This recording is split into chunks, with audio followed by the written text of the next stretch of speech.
শুরু হয়ে গেল ভূতাকা। আপনাদের সবাইকে স্বাগত জানাচ্ছি আমাদের আজকের এপিসোডে। আপনারা অনেকেই শুনছেন জানি।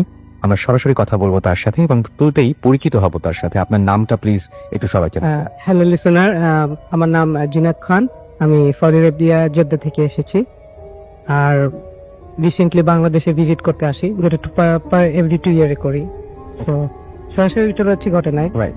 তো ঘটনাটা হচ্ছে 2008 আর 7-8 এর দিকে, যখন আমি সামার ভ্যাকেশনে ঘুরতে বাংলাদেশে আসি।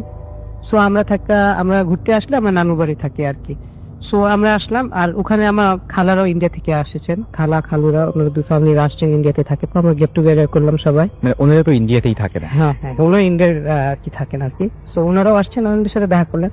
সো রাত্রে যেহেতু অনেক গেস্ট, আমরা সবাই একই রুমে ঘুমাইতাম। সো একদিন হঠাৎ রাত 3টার দিকে আমি আমার খালুর সাথে খাটে ঘুমাচ্ছি, আর নিচে আমার আব্বু আম্মু আমার ভাই আর আমার মামা সবাই নিচে ফ্লোরে করে ঘুমাইছিল। সো আমি ওনার সাথে রাত্রে খাটে ঘুমাইছিলাম। তো হঠাৎ করে রাত মিডনাইটের সময় দেখি উনি আমার গলা চাপে ধরছেন। আপনার খালু? হ্যাঁ, আমার খালুটা গলা আমার চাপে ধরছেন। সো আমি হঠাৎ করে রাত্রেবেলা উঠে দেখি, ও মাই গড, এটা কি? সো ওনার দিকে তাকালাম, তিনি চোখ বড় বড় করে আর অনেক জোরে হাসলেন।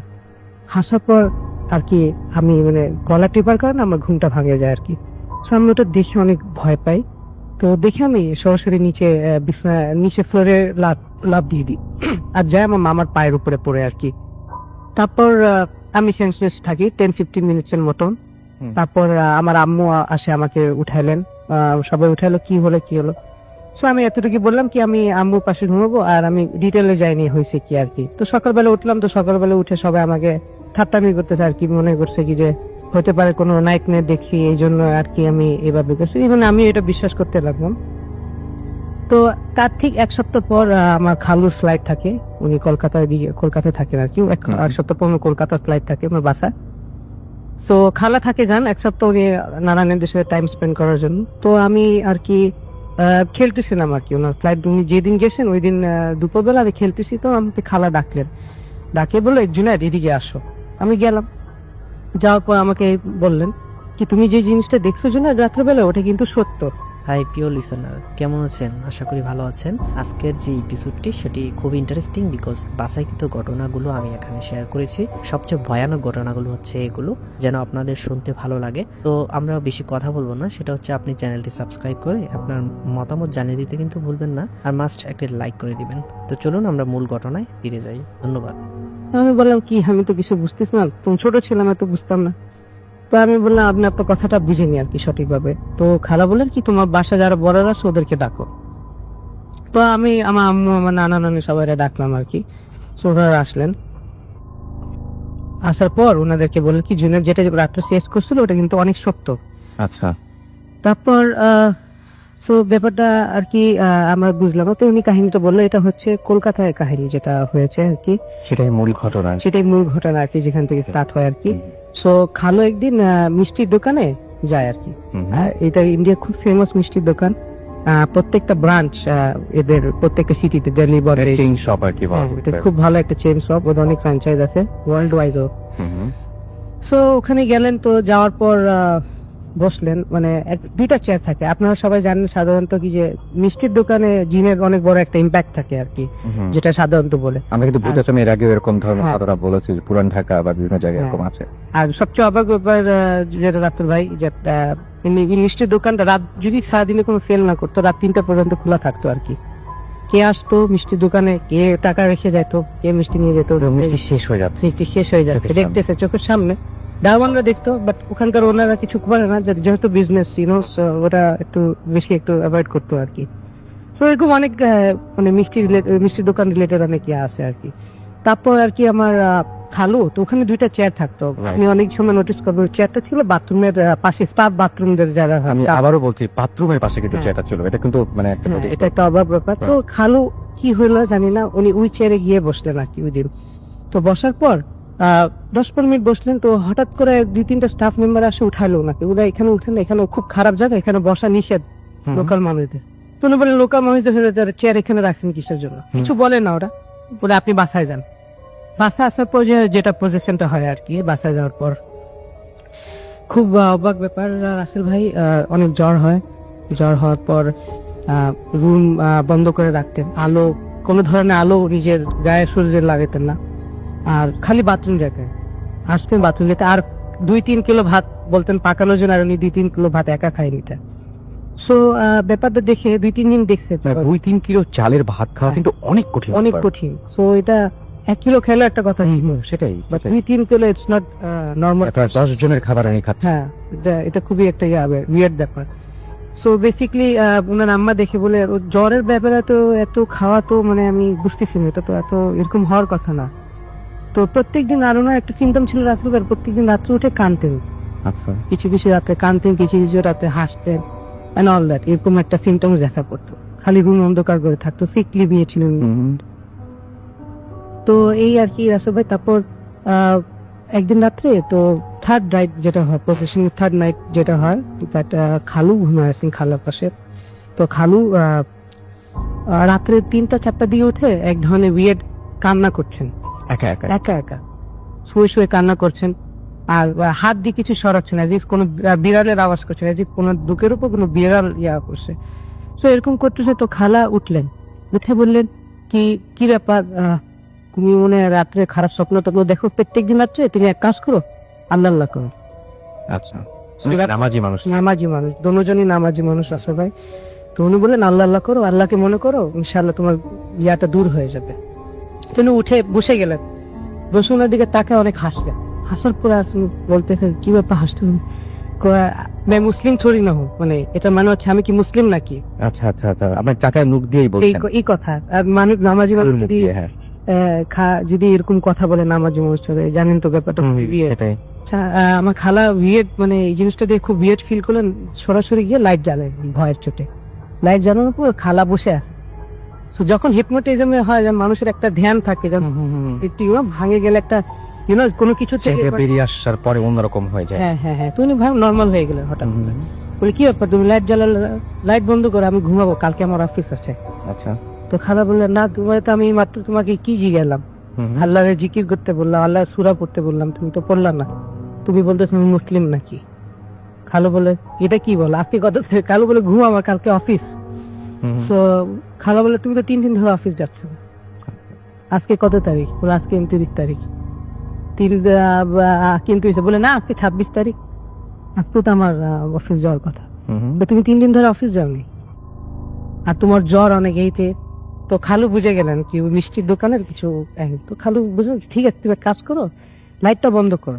উনি বেশ সাহসী মানুষ ছিলেন। এই কয়েকদিন তো উনি ম্যাক্সিমাম সময় এরকম ঘর অন্ধকার করে থাকতেন, লাইট সহ্য করতে এনার কোনো পারতেন না। মানে হুঁশ নেই আর কি। আচ্ছা এই কয়েকদিন ছেড়ে কোনো অবস্থার মতো ছিলেন। তারপরে হঠাৎ করে এই 3 দিন পরে উনি মানে বলা যেতে পারে যে পুরোপুরি সুস্থ। আচ্ছা তারপরে কি হলো? আবু বললো কি লাইট বন্ধ করো, ওই জিনিসটা যদি আমার বলে কোনো খারাপ জিনিস থাকে ও আসবে, এই ঘরে আসবে, এই ঘরেই আসবে। ঠিক রাসেল ভাই, যেহেতু খালা বলেছেন, উনি তো অনেক মানে অনেস্ট একটা পার্সন। সো উনি বলে উনি ক্লিয়ারলি দেখতেছেন একটা শ্যাডো আসছে। ওনার শ্যাডোটার পা গরুর পা বা ঘোড়ার পা যেরকম হয়, আর ওনার একটা তেল ছিল মানে ক্রোকোডাইলের যেরকম তেল হবে মানে লেজ। হ্যাঁ লেজ আর কি, কুমিরের আর কি লেজ টাইপ। আর একটা সিং ছিল, কোনো চোখ নাই কিছু নাই, আর হাতটা কিন্তু উইয়ার্ড, কিন্তু মানে তো কোনো কিছু ছিল না। দেখতেছেন আর সামনে দাঁড়ায় আছে, দুজন নামাজি মানুষ। সো অনেকক্ষণ এরকম দেখার পর খালা তো একদম শক, কি বললো কিছু বুঝতেছে না। তো ওই খালু বলে কি তুমি কি চাও আমার থেকে, ও কিছু বলতেছে না। ওই যে স্পিডটা মানে স্পিড বলবো না, ওই হিন্দু জিনটা যে বলতেছে সোজা সোজা, ও না খালুকে বলতেছে কি তুমি ঘুমায় পড়ো, তুমি ঘুমায় পড়ো। সো খালু বলতেছেন কি যে তুমি কে, কোথায়। তো এরকম কথা বলতে বলতে ওই জিনিসটা পালায় যায়, এই রুম থেকে ওই রুম করে। আবার খালু ওনার পিছে পিছে যায়, ইভেন খালু ওনার পিছে পিছে যাচ্ছেন আর কি। আবার এই রুম থেকে পালায় পালায় পড়তে মানে এরকম অনেক ধরনের মানে একসঙ্গে দেখছে, একসঙ্গে দেখছেন। আর দুজনই নামাজি মানুষ আর কি। তো দেখে বেসমেন্টে পালাইছে, বেসমেন্টে পালে হঠাৎ করে জানি একটা স্মোক হয়, হ্যাঁ মানে ওই জিনিসটা স্মোক হয়ে পালাই গেল আর কি, মানে লাইক রান ওয়ে করছে আর কি, উড়ে আকাশে হয়ে গেল স্মোক হিসাবে আর কি। তারপর ওইগুলি দেশে দুজনই শখ, এটা কোনো মানে নর্মাল মানুষের কাছে এত নামাজ পড়ে আমরা, এটা তো কোনো হওয়ার কথা না কোনো। তারপর হয়েছে রাসেল ভাই কলকাতায় হাওড়া ব্রিজ আছে একটা, হাওড়া ব্রিজের ভেতরে অনেকেই জানেন নিশ্চয়ই। ওই পিছনে ওখানে অনেক বস্তি আছে, ওখানে বস্তিতে একটা ফেমাস পাগল আছে, পাগল যে অনেকেই শুনছেন নিশ্চয়ই জানেন, মানে যারা ওই এলাকার তারা নিশ্চয়ই বুঝতে পারছেন কার কথা বলা হচ্ছে। ওনারা নিশ্চয়ই জানে, এটা খুব ফেমাস এটা। ওই পাগলের কাছে গেলেন খালা, কি যা বললেন কি আমাদের বাসায় এরকম ধরনের হয়েছে আমার হাজবেন্ডের সাথে, আপনি কি করে, আমরা তো কোনোদিন কারোর ক্ষতি করিনি বা আমরা কোনোদিন, উনি ভাবছেন ব্ল্যাক ম্যাজিক। তো ওই জিনিসটা পাগলটা বলে কি চল আমাকে নিয়ে চল ওই মিষ্টির দোকানে নিয়ে চল। মিষ্টির দোকানে নিয়ে আসলেন খালা, অনেকক্ষণ দাঁড়ালেন, দাঁড়ায় বললেন কি তোর স্বামীর উপরে হিন্দু জিন অসর করছে, ওর উপরে একটা প্রজেক্ট করছে আর কি। সো বেসিক্যালি এটা শোনার পর খালা তো আর কি মানে তো খালা বলতেছেন সলিউশন কি, তোমার এটা কোনো সলিউশন নাই, এটা একটারই সলিউশন, হাজ করতে হবে। তো খালা না মন খারাপ না করে বলে ঠিক আছে আমি আরো অনেক অনেক ধরনের মোল্লা টাইপ বা অন্য আরো অন্য করে যারা হুজুরদের বা যাদেরকে ধরলেন আর কি, যারা এই প্যারানর্মাল নিয়ে যারা ডিল করে আর কি এক্সোটিজম করবে কিনা ভাবছে। সো ওই পাগলটা এটাও বলছিল, ইভেন রাসেল ভাই ভুলে গেছিলাম, দ্যাট এই জিনিসটা তোর হাজবেন্ডকে সবসময় বিরক্ত করবে না, ঠিক আছে, আসবে মাঝে মাঝে আসবে, তোরা টের পাবি না, এভাবে বসে তুই করে বসছিল উর্দুতে আর কি। তখন খালা বললেন কি আচ্ছা ফাইন, কোনো উনি সরকার কি উনি কি বলবেন, অনেক মোল্লাদেরকে নিয়ে গেল, ওর মোল্লা আছে একটা প্রিজমও করছে, কিছু কিছু মোল্লা যার কোনো ইয়া নেই, সলিউশন নাই, কোনো আউটওয়ে নাই। ওই পাগলটা বলে দিছে হাত করা ছাড়া কোনো সলিউশন নাই ওটার। তারপর তো অনেক বড় একটা প্রবলেম, এরকম করে অনেকদিন থাকলো। তারপর এই কাহিনীটা আর কি এখানে শেষ হলো আর কি। খালা বলেন কি তোমার আঙ্কেলের উপরে কিছু পজেস্ট করা আছে। সো ওই দিন রাত্রে রাস্তাতে আমি এটাই ফেস করছিলাম। সো আমরা সবাই বাসায় টেনশন নানানানি কি আমার উপরে কোনো পজিশন কি, আমার উপর কোনো পজিশন বা আমার সামথিং আমার বিহাইন্ড আছে নাকি। সো অনেক আমারও একটু ঝাড়ফুঁক করলো আর কি, নর্মাল যেটা, কিন্তু আমার কিছু উপর আলহামদুলিল্লাহ কিছু হয়নি। বাট যেটা হয়েছে রাসেল ভাই, দ্যাট সবচেয়ে ইন্টারেস্টিং বিষয়, ওই জিনিসটা বাংলাদেশে যখন খালা চলে গেলেন কিছুদিন পর আমাদের ঘরে প্যারানর্মাল অ্যাক্টিভিটি শুরু হলো। তার মানে ওই জিনিসটা এখানে, হ্যাঁ ওই জিনিসটা আর কি মাইগ্রেট করে, যেটা খুব একটা উইয়ার্ড বিষয়, আমি তো বিশ্বাস করতে চাচ্ছিলাম না, বাট এটা কিন্তু যতক্ষণ নিজের বুড়া নানানিরা দেখছেন তো অবভিয়াসলি কিছু রিয়েলি মিন করে দেখছেন। সো রাত্রে হয়তো রাসেল ভাই দ্যাট মার্বেল নর্মাল যেটা হয়, মার্বেল ফালাই দিল, দৌড়াদৌড়ি, তারপর কান্দাগাতি গেল, লাইক কান্দার আওয়াজ শোনা যাচ্ছে, অনেক ধরনের কান্দা। আর সবচেয়ে ইন্টারেস্টিং বিষয় রাসেল ভাই মন্তর, ইভেন আপনি যদি বাসাটায় যান মন্তর পড়ে জিনিসটা, এবং সেটা শোনা যায়। আমার নানির কানে অনেকবার আসে মন্তর পড়ে যায়, এভাবে অনেক ধরনের ট্রাভেল করে। আর সবচেয়ে ওয়েট বিষয় হচ্ছে কান্দার আওয়াজ অনেক, আমার মামা সবাই কেস করতে ওই কানটা। তারপর তো আমাদের ঘরে থাকা মানে হারাম হয়ে যায়, ওই ঘরে থাকা ইম্পসিবল হয়ে যায়। সবসময় ওখানে থাকেন, যে কয়দিনের জন্য আসতেন সে কয়দিন আমরা এই বাসা 8 বছর ছিলাম, রাইট। ওনার খালু দেওয়ার পর থেকে এই কাহিনী হলো। তো যখন এই প্যারানর্মাল হইতো তখন আমরা ভাবছিলাম কি খালাকে একটু ফোন করে জানাই। তো খালা বললেন যে আমরা যা ফোন দিতাম না, আমরা অনেক হুজুর মোল্লাদেরকে কোনো কিছু হলো না, জুড়ে বলে ঘর বন্দি করা, ওটা কোনো কাজে ছিল না। তো আমরা ভাবছিলাম কোনো ব্ল্যাক ম্যাজিক করলো নাকি, নাথিং, ওদের কোনো ট্রেস পাচ্ছিল না আর কি, খুব ডিফিকাল্ট বিষয়। সো পাগলের কাছে গেল আর কি আমার খালা কলকাতায়, আমার খাম্বা ফোন করার পর। সো গেলেন, ওই পাগলটা হাসতেছে ওনাকে দেখেই, হ্যাঁ ওনাকে দেখে অনেক হাসতেছে। তো খালা বললেন কি ব্যাপার আফাস কি রে, মানে ওরা বলে কি আপনি হাসতেছেন কেন। তো ওর পাগলটা সবাইকে তুই করে বলতো। ও বললো কি যে তুই জানিস তোর হাজবেন্ডকে ছাড়ে দিছে। খালা একটু বিয়ের কেন, এটা কি কথা, বলে হ্যাঁ এখন থেকে তোর বাবা মার বাসা পছন্দ হয়েছে, এবং সে না জেনেই না এগুলো সব বলে দিচ্ছে। হ্যাঁ এটা উইয়ার্ড বিষয়। তো এখনো রাসেল ভাই অ্যাপার্টমেন্টটা এখনো এমন অবস্থা আছে, মানে ভাড়া টাড়া দেওয়ার অনেক চেষ্টা হয়েছে কিন্তু হয়নি। বাট আপনি বলে যে 2 উইক পর পরই মানে যারা থাকতে এসছে তারা, আর যেহেতু আপনারাও দেশে থাকেন না, আপনারা দীর্ঘদিন ধরে দেশে থাকেন না, ওটা পড়েই আছে। তো এখনো মানে ওই সমস্যাটা চলছে। আমরা অনেক খুঁজছি, অনেকে থাকতে 1-2 মাস, বাট ওরা পরে আর থাকতে চায় না আর কি। বাট রাসেল ভাই উইয়ার্ড জিনিস যেটা ওখানকার আপনি যেটা শেষ করবে, ওই জিনিসটা আপনাকে ট্রাভেল করবে না। বাট যদি একটা ইশারা বা একটা ট্রেস পায় যে কি যে আপনি এখানে থাকবেন, তখন ডিস্টার্ব করা শুরু করে। আপনি যদি জান টিলার থাকে এটা no big deal, that doesn't travel that much, but যখন জিনিসটা শুরু হয় তখন আর কি থাকা। আচ্ছা আমি একটা কথা বলি, সেটা হচ্ছে যে আপনার সেই খালু, যিনি হয়তো আপনি বলছেন আপনার খালা এবং খালু, তারা হয়তো শুনছেন আমাদেরকে ফুটে আপনি। আচ্ছা আপনাদেরকে অনেক ধন্যবাদ জানাচ্ছি, এবং আপনাদের ঘটনাটা আসলে অনেক জোশ ছিল, আমার কাছে অনেক ভালো লেগেছে। আমি একটা জিনিস বলতে চাই, সেটা হচ্ছে যে উনি পরে হজ করেছিলেন তো? হ্যাঁ রিসেন্ট 2-3 ইয়ার্স আগে উনি হজ করেছিলেন। হজ করার পরে তারপরে কি সেই প্রবলেমটা আসলে দূর হয়েছে? ওই প্রবলেমটা তো যখন বাংলাদেশ থেকে গেছেন তখনই দূর হয়ে গেছে। ওকে, তো এই ছিল ঘটনা। আচ্ছা, আপনি বলছিলেন যে আপনার ওইখানেও কিছু ফ্রেন্ড যারা আসলে বাঙালি নন তারাও শুনছেন, কারণ আপনার ওখানে বেড়ে উঠেছেন, আপনি ওখানে বড় হচ্ছেন, আপনি বলেন যে very comfortable in speaking Arabic. Right. তো আমি যেটা বলবো সেটা হচ্ছে যে আপনি যদি ওদেরকে কিছু বলতে চান, হ্যাঁ, এক দুই লাইনে যদি একটু বলতে চান, যারা যারা হচ্ছে অবাঙালি হওয়া সত্ত্বেও আপনি এখানে এসেছেন বলে শুনছে, তো এটা তারা অবশ্যই তার কিছুটা বলা উচিত। তবে আমাদের সবার পক্ষ থেকে থ্যাঙ্কস দিয়ে দিবেন। اوكي. السلام عليكم الوطني التودية. أنا محمد جناد من هناك. عدنان، كيف الحال حبيبي؟ نشوف ممكن تشوف الراديو فورتي إن شاء الله. بعدين أنت أنا بقول يعني أنا ترانسليت بعدين يسوي هذا يعني. লাস্ট পার্টটা বুঝতে পেরেছি, ট্রান্সলেট মানে আমি একটা ট্রান্সলেট করবো আর কি। আচ্ছা, এখানে এটা যাই হোক, আমি আপনাকে অফ এয়ারে বলবো যে কেন বলছি, মানে কিছু কিছু শব্দ শুধুমাত্র পরিচিত হলে এটা মজার একটা ঘটনা আছে, সেটা আমি পরে বলছি। আমাদের এইখানে দেখতে পাচ্ছি মৌসুম ইসলাম এসএমএস করেছেন আমাদের হিমেল চৌধুরী গাজীপুর থেকে, রিয়েলি অসম শো। এবং তিনি বলছেন যে আচ্ছা, তিনি আর কোনো প্রোগ্রাম সব শুনতে হবে, রেডিও ফুর্তি মানে ফুর্তিও থাকছে, ফুর্তি সব প্রোগ্রাম শুনতে হবে। জয় আমাদের লিখেছেন যে পড়া শেষ করলাম ধুত এফএম শুনবো বলে। ওকে, আমাদেরকে দিতে পাচ্ছি এফএম খোকন এফএমএস করেছেন ফানি সিলেট থেকে। জুয়েল আমাদের এফএমএস করেছেন, হাফিজুর এফএমএস করেছেন, জুয়েল এবং হাফিজুর। আল মাহফুজ মিপুল আমাদের এফএমএস করেছেন ঝিনাইদহ থেকে। হিমেল চৌধুরী গাজীপুর থেকে এসএমএস করেছেন, ইটস রিয়েলি অসম শো। আচ্ছা আমাদের উনি আবারও এসএমএস করেছেন। চন্দ্র আমাদের এসএমএস করেছেন, আই লাইক ভূত এফএম। আমাদেরকে এসএমএস করেছেন, দেখতে পাচ্ছি এখানে তুর্য এবং স্টেশন রোড তেজগাঁও থেকে তিনি এসএমএস করেছেন। আমাদেরকে এসএমএস করেছেন পিউল রহমান বাগেরহাট থেকে। দীপ্ত আকাশ আমাদের এসএমএস করেছেন মিরপুর 2 থেকে। আমাদের এসএমএস করেছেন সুমন জ্যাকসন হাসনাবাদ কেরানীগঞ্জ থেকে।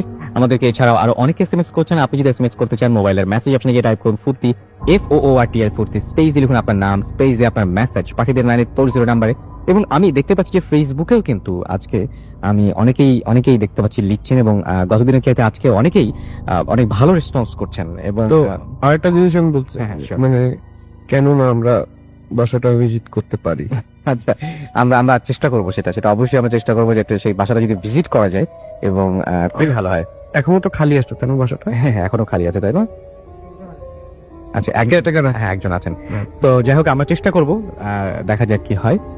আমরা এখন একটা ইমেইল পড়বো, এবং এখন ইমেইল গুলো আপনারা জানেন যে বিভিন্ন জায়গা থেকে আসে, যারা সাধারণত আমাদের এখানে যারা আমাদেরকে সরাসরি আমাদের এখানে আসতে পারেন না, তারা সাধারণত ইমেইল পাঠান। তো আমি এরকমই একটা ইমেইল পড়ছি, একটা ছোট ইমেইল পড়ি, পরে যদি সময় থাকে তাহলে আর একটা বড় পড়বো। এবং আমার মনে হয় যে আপনাদের সবার এই ঘটনাটা ভালো লাগবে। আপনার কেমন লাগবে যে যদি হঠাৎ করে আপনি জানেন যে আপনি একটা স্বপ্ন দেখেন, এবং সেই স্বপ্নটার কোনো একটা ব্যাপার, মানে স্বপ্নটার কোনো একটা আসর আছে আর কি, কিভাবে বলবো, ধরুন যে আপনি স্বপ্নে কিছু একটা দেখছেন, এবং যা দেখছেন তার প্রেক্ষিতে কোনো একটা কিছু ঘটছে, জীবন দুর্বিষহ হয়ে যায়। কিন্তু এই ঘটনা আমরা অনেকের কাছ থেকে শুনেছি। আমাদেরকে আরো একজন জানিয়েছেন, আমাদের লিসনার, তার মতো করে পড়ছি, যে তিনি লিখেছেন, আসসালামু আলাইকুম রাসেল ভাই, আশা করি ভালোই আছেন। আমার নাম মোহাম্মদ সোহাগ, জেলা রাজশাহী, থানা রাজপাড়া। এবং তিনি লিখেছেন যে এটা আমার অতীত এবং সম্প্রতি আমার জীবনে ঘটে যাওয়া অদ্ভুত এক ঘটনা। আমার এই ঘটনাটা আমার অতীত এবং আপনার ভূত এফএমের সাথে সম্পর্কযুক্ত। যাই হোক, মূল ঘটনায় আসি। আমার জীবনে প্রথম ঘটনাটি ঘটে আজ থেকে 6 বছর আগে। তারিখটা আবার সঠিক মনে নেই। নিয়ম অনুসারে রাতে পড়ালেখা শেষ করে ঘুমানোর চেষ্টা করি, কিন্তু সেই রাতে আমি ঘুমোতে পারছিলাম না, কারণ যখনই ঘুমাতে যাচ্ছি তখনই আমার সমস্ত শরীর অবশ হয়ে যাচ্ছে, আমার নিঃশ্বাসও বন্ধ হয়ে যাচ্ছিল। রাত 12টা থেকে 3টা পর্যন্ত আমি এক মুহূর্ত ঘুমাতে পারিনি। আমি যখন ঘুমোতে যাচ্ছি তখনই আমার মনে হচ্ছে যে কালো একটা ছায়া মানুষ আকৃতির আমার বুকের উপর চেপে বসে আমার সমস্ত শরীর অবশ করে দিচ্ছে, এবং আমার বুকের উপর চেপে বসার কারণে আমার দম বন্ধ হয়ে যাচ্ছিল, যার কারণে আমি কোনো মতেই সেই রাতে ঘুমাতে পারিনি। আনুমানিক রাত 3টা হবে। হঠাৎ আমি ভয়ে চমকে উঠে পড়ি। ভয় পাওয়ার কারণ হলো আমার চাচাতো ভাই আমাদের বাসায় এসে খুবই জোরে জোরে আমার আব্বুকে ডাকছে।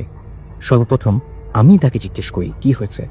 সে তখন কাঁদতে কাঁদতে বলে তার বাবা মারা গিয়েছে। আমি স্তব্ধ হয়ে গিয়েছিলাম, কারণ যে চাচা মারা গিয়েছেন তিনি ছিলেন আমাদের বংশের সবার বড়। প্রকৃতির নিয়ম ভেবে স্বাভাবিকভাবেই লাশের দাফন সম্পন্ন করলাম। তারপর যে যার মতো জীবন পরিচালনা করছি, কিন্তু হঠাৎ ধাক্কা পেলাম ঠিক 2 বছর পরে 2011 সালে 6 ডিসেম্বর রাতে। আমি আগের মতোই একই কারণে একইভাবে ঘুমোতে পারছিলাম না। সত্যি বলতে সেই সময় আমার আগের কোনো কিছুই মনে পড়েনি। রাত 12টা থেকে 15 মিনিট, 12টা 15 মিনিটে আমার ফোনে একটা কল আসে। যেটা দেখি, যেটা ছিল আমার মেজো চাচার ছেলে এবং আমার চাচাতো ভাই আমার থেকে মাত্র 2 বছরের বড়, যে কারণে আমরা ছিলাম বন্ধুর মতো। তাই মাঝে মাঝে রাতে ফোনে কথা বলতাম। আমি ফোন রিসিভ করা মাত্রই কেঁদে কেঁদে আমাকে বলল বাবা মারা গিয়েছে। তখন আমি অনেক ভয় পাই, আমার অতীত মনে পড়ে যায়, আমি হিসাব মিলাতে পারি না। প্রথম সেই রাতে আমার অদ্ভুত কিছু ঘটেছিল। সেই রাতে আমার বড় চাচা মারা গিয়েছিল। আমার দ্বিতীয় ঘটনা যখন ঘটে তখন আমার মেজো চাচা মারা গেলেন। ঠিক 8 মাস পরে আমার সাথে তৃতীয়বারের মতো একই ঘটনা ঘটলো। আমার চাচি সেদিন মারা গিয়েছিলেন।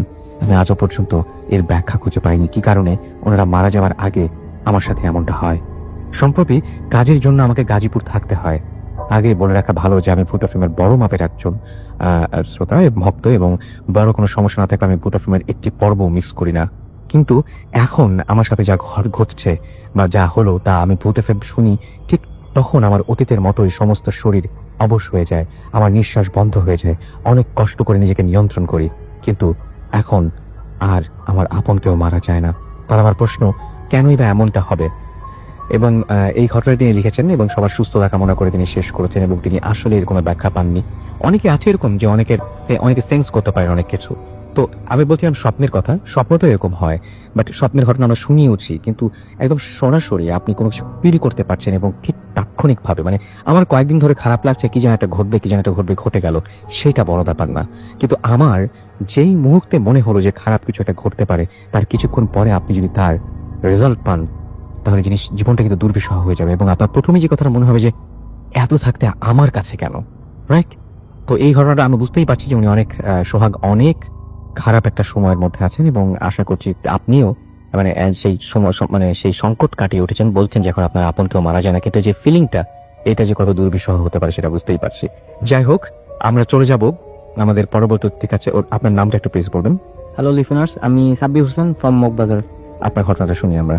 তো বেসিক্যালি ঘটনাটা আমার বড় ভাইয়ের সাথে ঘটে মালয়েশিয়াতে 4 বছর আগে। উনি একজন পেশায় ইলেকট্রিশিয়ান। তো মালয়েশিয়াতে বিভিন্ন সিটিতে কাজ করতেন। একবার আমাদের কাজ পড়ে মালয়েশিয়ার কুয়ালালামপুর থেকে খুব দূর একটা জায়গাতে। তো ওখানে প্রায় 8-9টার মতো বিল্ডিং ছিল একটা প্রজেক্ট। তো বিভিন্ন দেশের 10-12 জন ইলেকট্রিশিয়ান ছিলেন। তো ওনারা যে বিল্ডিংটা থাকতেন, ওনাদের কলিগদের একটা কমপ্লেন ছিল কিছু কলিগদের, যে ওখানে ওনারা মানে উপরের ফ্লোর থেকে কোন একটা শব্দ পান। আচ্ছা। শব্দ পান। তো সবাই শুনে নেই, যেহেতু ব্যাপারটা ওনারা তেমন ভাবে কেয়ারে নেয়নি। তো ওনারা যে ফ্লোরে থাকতেন, ওই ফ্লোরে কাজ শুরু হতে ওনারা সবাই শিফট করে উপরের ফ্লোরে। তো উপরের ফ্লোরে শিফট করার পরে সারাদিন কাজটা শেষ, রাত্রে যখন ঘুমাতে গেছেন, তো হঠাৎ আমার ভাইয়ার ঘুম ভাঙে, ওনার কলিগকে ডাকে। তো উনি তাকায় যেটা দেখেন যে দরজার সামনে একটা মেয়ে দাঁড়ায় আছে। আচ্ছা। মেয়েটা 18-20 বছরের হবে, মালয়েশিয়ান ট্রেডিশনাল ড্রেস পরা। তার চোখগুলো মানে একদম লাল, কোটের ভিতর ঢুকে আসছে এরকম। আর মেয়েটা তাকে মানে কি যেন খুঁজতেছে, এবং তার ফেসের একটা সাইড সম্পূর্ণ মানে পুরা ঝলসানো। তো উনি ওই মেয়েটা কি যেন মানে খুঁজতেছে তাকে। তো একটা পর্যায়ে ওই মেয়েটার চোখ পড়ে একটা বাঙালি ছেলে, ছদ্মনাম বলতেছে আমি, রফিকের দিকে। তো ওই রফিকের দিকে তাকায় মেয়েটা মানে কি যেন বিড়বিড় করে বলতেছে আর হাসতেছে খুব। তো যখন এরকম সিচুয়েশন, ভাইয়াদের মধ্যে একজন ছিলেন ইন্দোনেশিয়া একটা ছেলে ছিল। তো সে একটা সূরা পড়ে জোরে জোরে হাতে তালি দিল। তো হাতে তালি দেওয়ার পরে মানে মেয়েটা কিছুক্ষণের মধ্যে মানে হাসি থামায় দেয়, এবং পরে আস্তে আস্তে ওই জায়গাটা ছেড়ে চলে যায়। তো দেন ওনাদের কলিগ বলে যে তোমরা আজকে রাত্রের মধ্যে আর কেউ রুমের বাইরে যাও না। তো এটা নিয়ে ওনারা কথাবার্তা বলতেছেন যে কি দেখলাম। কিছুক্ষণ পরে মেয়েটা আবার ব্যাক করে আইসা আগের জায়গা থেকে একটু দূরে দাঁড়ায়, বলতেছে মানে আগের জায়গা থেকে একটু দূরে দাঁড়া তাকায় আসে একদম স্ট্রেট রফিকের দিকে, এবার কিছু বলতেছে না। তো অনেকক্ষণ তাকায় থাকার পরে মেয়েটা একাই চলে যায়। চলে যাওয়ার পরে এই হলো ফার্স্ট দিনের ঘটনা। তো তারপরে সকালবেলা যখন বাস আসে, মেয়েরা সবাই বসের কাছে ঘটনাটা শেয়ার করে যে আমরা কালকে রাতে এমন কিছু একটা দেখছি। তো দেন বস বলে যে ঠিক আছে, আমি এখানকার যে লোকাল যে মাওলানা আছে তার থেকে দেখতেছি কি ব্যবস্থা নেওয়া যায়, তোমরা এই ব্যাপারটা কারোর সাথে শেয়ার করো না। সেটা গেল দিন রাত। পরিষ্কার সারাদিন কাজকর্ম করার পরে রাত্রেবেলা যখন ওনারা মানে ঘুমাতে যায়, তো এর আগে মানে রফিক ফ্রেশ হওয়ার জন্য যাবে। তো ওনারা যে ফ্লোরে থাকতেন ওই ফ্লোরের ওয়াশরুমটা বিজি ছিল।